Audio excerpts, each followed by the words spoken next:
Greek traditional medicine মনে করে মানুষের শরীরে চারটি ধাতুরাশ রয়েছে: দাম, বলগম, সপ্রা, সওদা। রক্ত, শ্লেষ্মা, পিত্ত ও অম্ল।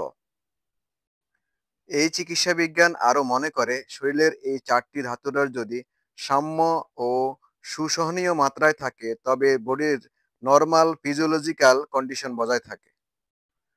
আর যদি বহিরাগত বা ইনভায়রনমেন্টের কারণে অথবা শরীরের অভ্যন্তরীণ কোনো কারণে যদি এই চারটি ধাতু রস বিকৃত হয়ে যায় তবে মানুষ অসুস্থ হয়ে পড়ে।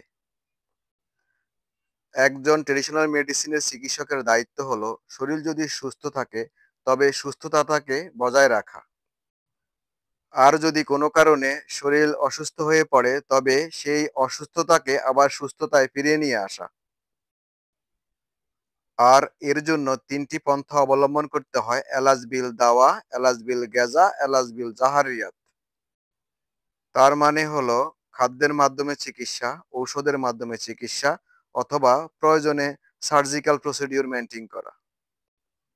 গ্রিক ট্রেডিশনাল মেডিসিন মনে করে প্রত্যেক ব্যক্তি আলাদা এবং তার রোগও আলাদা।